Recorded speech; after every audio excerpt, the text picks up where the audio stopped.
can't tell you how many times I've heard it said that, usually by non-religious people, I'll hear it said that all religions are basically the same. And so why is there so much animosity? You know, every religion, every denomination, every sect is always trying to say that the other ones are wrong and they're the only ones that are right. And why are all the religions at each other's throat when essentially all religion is the same? I mean, I think the thinking is that all religions serve one purpose, and that's to teach people to be good.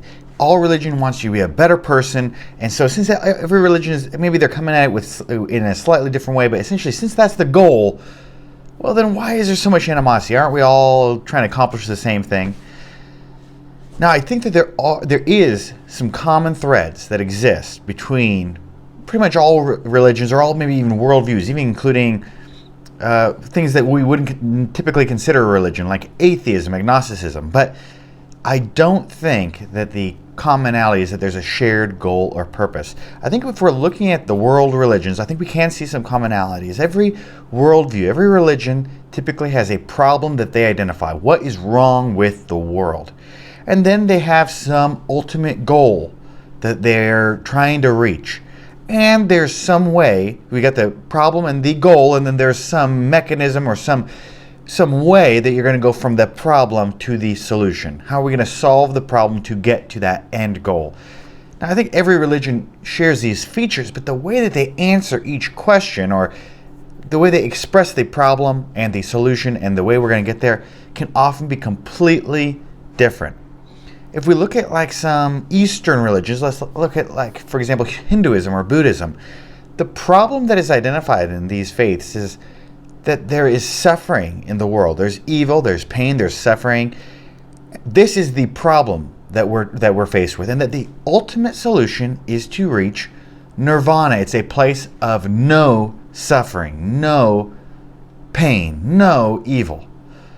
But how do we get there? Well, in these Eastern faiths, typically the way we're going to get there is by giving up want. The thinking is that suffering, it comes from it's a discrepancy between what you want, your own desires, and then the reality you're faced. You want to live a life free of pain, but you see that you're surrounded by pain in your life, and this is where suffering comes from, is this incongruency between what we want and what we're actually experiencing in life. And so their solution in these religions is to give up want. If you don't desire a better life than the life you have, then you will not suffer, and that this is ultimately will reach this state of nirvana.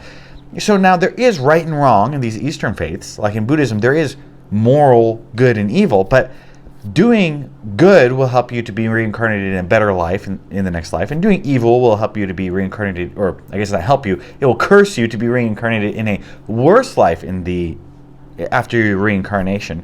But it doesn't actually solve the problem. Truly, to solve the problem in these faiths is you must give up want. So the problem is suffering, or the problem really is your own desires.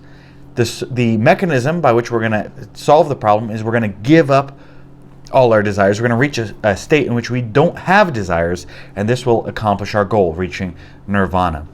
Now, if we look at other religions, let's look at Islam, for example. Islam, the problem is not suffering, although certainly a Muslim would agree that there's evil, there's pain and suffering in the world, and these are hardships that we would rather not deal with. The problem, though, in this religion is that human beings are sinful, that there is a perfect God, Allah, and He has certain desires for His creation, and that we're not meeting those desires. We have imperfection.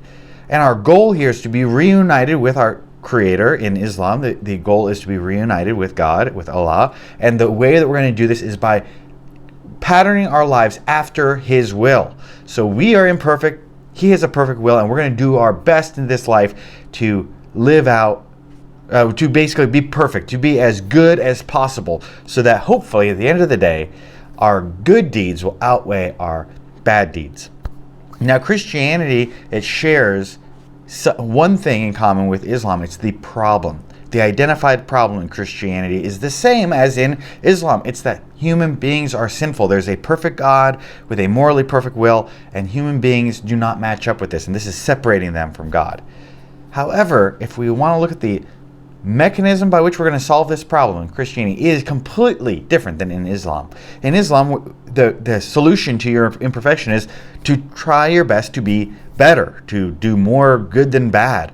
But in Christianity, the solution is done all by God. It's not something that's on the individual. In Christianity, God has said, well, I recognize that my creation is imperfect and is incapable of becoming perfect, but they owe me a debt. The punishment for their sins is death, but I want to be reunited with my creation. So Jesus comes to earth and sacrifices himself so that all human beings can be forgiven, or the penalty for their sins can be paid, and that they can then be reunited with God. So in Christianity, even though it identifies a common problem, just as in Islam, that human beings are sinful, the solution is completely different. It's something that's completely done by God. And so the only thing left on the human to do is to respond to this grace. God's saying, hey, I have a free gift for you. Why don't you just accept it? And the acceptance of mercy is the way in which someone is reunited with their Creator in Christianity. So I don't think, when we're saying, why are all the faiths at each other's throats? Why is every faith saying, I've got the truth and you don't?